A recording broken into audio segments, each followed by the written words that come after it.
बहुत लोग पितृलोक के बारे में जानना चाहते हैं, पितरों के बारे में जानना चाहते हैं, क्योंकि अभी पितृ पक्ष आ रहा है। मैं थोड़ा बताता हूं। पितृलोक भी एक प्रकार का स्वर्ग ही है।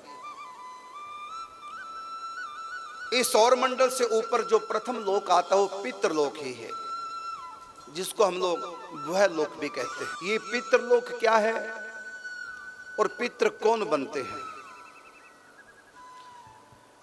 तो मैं बताना चाहूंगा। जब कोई जीव शरीर छोड़ता है, पहले वो नरक की राजधानी संयमनीपुरी जाता है, जहां पर धर्मराज चित्रगुप्तों से उनका खाता खोल के सुनवाते हैं। 5 साल की आयु से लेकर के मृत्यु तक उनके समस्त कर्मों का वहां लेखा जोखा लिखा होता है। 5 साल की आयु से पहले बच्चा जो भी कर्म करता उसका फल उसको मिलता नहीं, वो यमराज यमदूत चित्रगुप्त नहीं लिखते। 5 साल की आयु के बाद जो भी वो अपराध करता है, 5 से 10 साल की आयु के बीच में, उसको आधा फल मिलता है, आधा दंड मिलता है। और 10 साल के बाद जो भी वो कर्म करेगा उसको उसका पूरा दंड मिलता है। उसके बाद यदि उनको नरक या स्वर्ग मिलना है, कर्मों के अनुसार नरक या स्वर्ग या दोनों, तो तुरंत वो नरक या स्वर्ग में उनको पहुंचा दिया जाता है।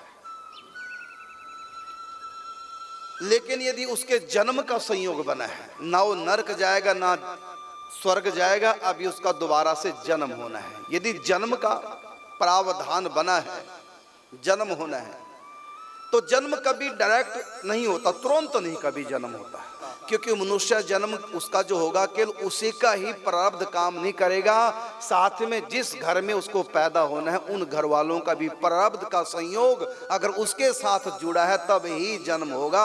और जब तक वो संयोग नहीं जुड़ेगा, किसको उसका भाई बनना, किसको माता पिता बनना है, ये सब संयोग जब तक इस मृत्यु लोक में नहीं होगा तब तक वो आत्मा जन्म नहीं ले सकती, वेट करती है।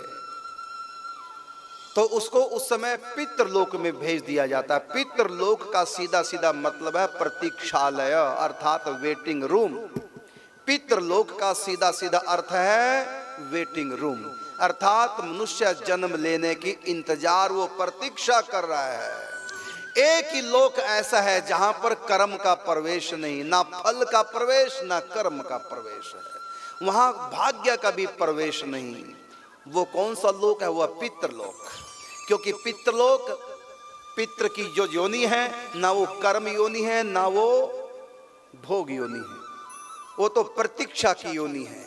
अपने कर्म करने का अधिकार और फल भोगना उसको, ये दोनों क्रियाएं मनुष्य योनि में होंगी।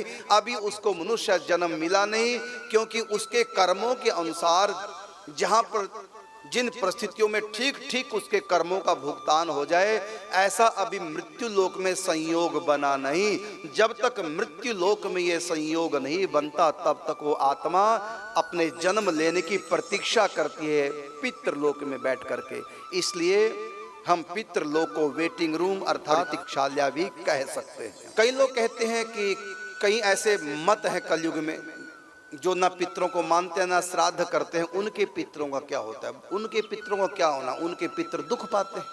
वहाँ मृत्यु तो है नहीं, मृत्यु लोक तो केवल ये है धरती, वहाँ मृत्यु तो हो नहीं सकती। लेकिन भूखे प्यासे वो परेशान होते हैं, दुखी होते हैं। काफिर तो श्राप देते होंगे वो, फिर कहता नहीं वो श्राप नहीं देते। क्यों नहीं देते श्राप? क्यों? क्योंकि उनको पता है कि हमारे यहाँ मानते ही नहीं, श्राप क्यों देंगे वो?